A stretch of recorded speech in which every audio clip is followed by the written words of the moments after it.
Because of the phone problems here, the questions will be relayed to us. Right. And we have a caller named Eddie that said his question was, if you don't believe in God, what do you believe in?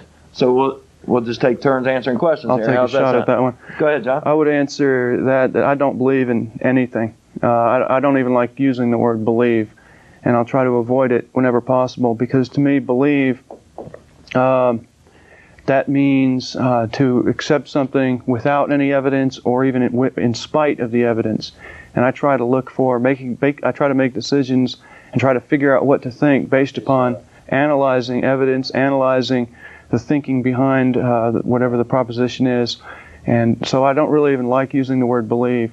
What I accept is material reality around me, that the earth is billions of years old, that the life on it has evolved for billions of years, that in a sense everybody on the planet is related, that every living thing on the planet is related, that we have a short period of time to live, and that we have to use our reason and our minds to solve our problems, to alleviate human suffering, and to try to make the best of what we've got, and realize that in the end we're all going to die. But hey, before we die, let's try to make our life as meaningful and as possible, with life, liberty, and pursuit of happiness for everybody.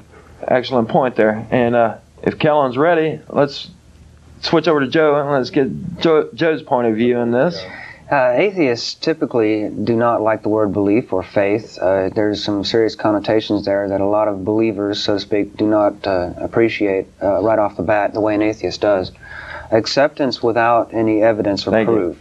To an atheist or a realist or a skeptic, this concept and this way of thinking is flawed for many reasons, but is basically worthless. When you're trying to find out the real answers to the real hard questions without the emotional baggage or without the bias or without the evil intent of some people when you're talking about something that can't be proven. I mean, a lot of people over the years have used that concept and the absolute acceptance of many people in these ideas to corrupt and to cause havoc in humanity. And atheists who know history, the history of the world, basically most of them will have no need for acceptance without proof.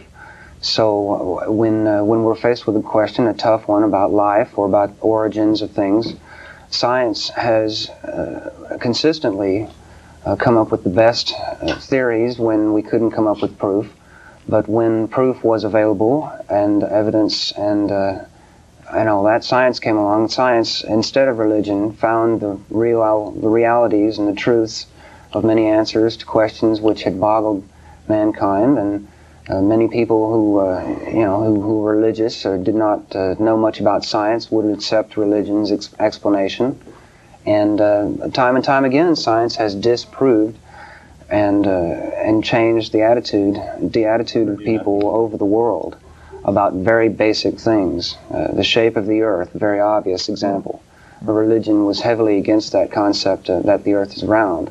When science basically proved it very, very consistently, very easily, then religion had a real tough time, and a lot of people suffered because of their past dogmas associated with churches.